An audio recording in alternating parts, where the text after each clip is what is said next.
Alors, un coup que vous êtes dans votre zone de travail, sur Sakai, vous allez avoir en haut la liste des cours auxquels vous avez droit ou auxquels vous êtes inscrit.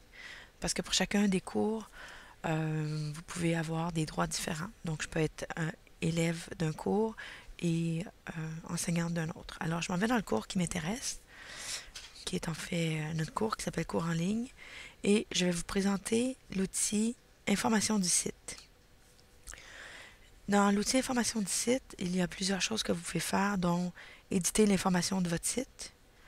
Vous pouvez éditer les outils, ajouter des participants, gérer des groupes, gérer l'accès, dupliquer le site, importation du site, importer des fichiers ou préparer l'ordre des pages. En fait, c'est l'ordre des boutons qui apparaissent à gauche.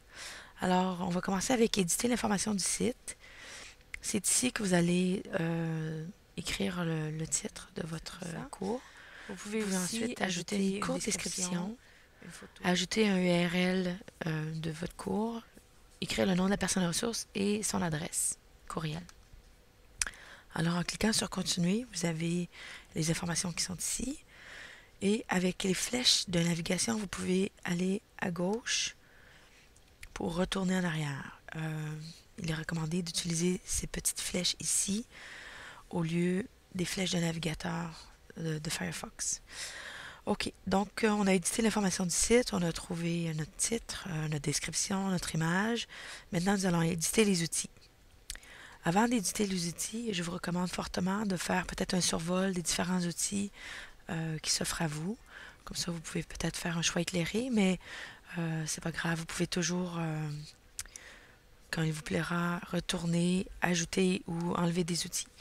Alors, vous avez la liste des outils et vous ne faites que les cocher ou décocher les cours, pas les cours, mais les cocher, décocher les outils qui vous intéressent dans votre cours. Et ensuite, à la page, en bas de la page, totalement, vous cliquez sur Continuer. Alors ici, vous avez la liste des outils pour votre cours. Cliquez sur Terminer une fois encore. Ensuite, maintenant qu'on a édité l'information du site, on a édité les outils, nous allons ajouter des participants. Avec LDAP, en principe, vos élèves qui sont inscrits à votre cours sont automatiquement inscrits, mais vous pouvez toujours ajouter une personne supplémentaire en ajoutant par exemple, son premier identifiant de son adresse courriel, si elle est à la commission scolaire de Laval. Et sinon, dans la partie Email Address of Non-Official Participant, qui est encore en anglais, mais qui va être traduit bientôt, vous pouvez ajouter des gens à l'externe. OK? Donc, je ne vais pas le faire dans le cas ici parce que j'ai pas envie que quelqu'un soit inscrit à mon cours, mais on peut ajouter ici. Donc, j'ai ajouté des participants. Je peux gérer mes groupes. Donc, je peux ajouter dans Add, qui est encore une partie en anglais,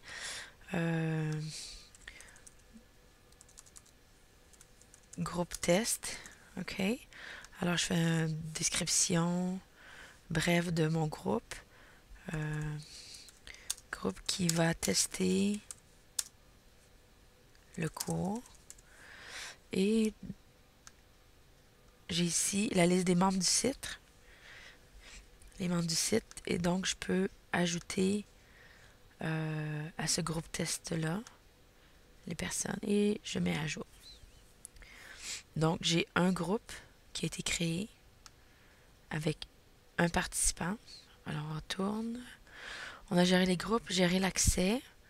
Donc, c'est ici qu'on va publier le site. On peut dépublier le site si vous voulez, par exemple, ajouter des informations sans que les gens aient nécessairement accès pendant cette période. Vous pouvez dépublier un site, publier, dépublier. Vous pouvez ajouter ce site, mettre votre site de cours privé ou l'afficher dans le répertoire pour que tout le monde puisse y avoir accès.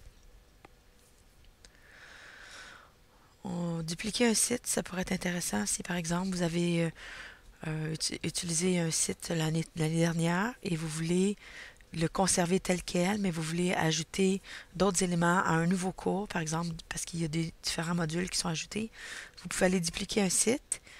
Alors à ce moment-là, vous mettez le titre de votre site et vous le faites dupliquer. À ce moment-là, il va apparaître en double dans votre liste de cours.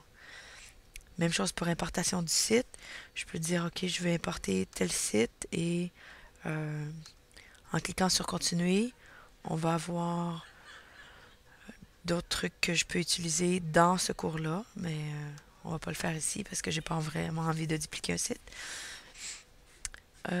Et ordre des pages, c'est là que vous avez vos boutons à votre gauche et vous pouvez décider où vous voulez mettre les différents éléments en ordre. Donc vous pouvez modifier l'ordre, c'est juste en glissant. Et vous pouvez soit ici éditer cette page d'accueil, éditer les différents outils, ou la lumière cacher cette page aux utilisateurs normaux, donc à vos élèves. Donc il y a plusieurs éléments ici, capsule de cours, information du site, test et quiz, qui vont être visibles seulement par moi. Les élèves qui vont se brancher sur mon cours n'auront pas accès. Ou je peux carrément enlever cette page du site en cliquant sur le X rouge.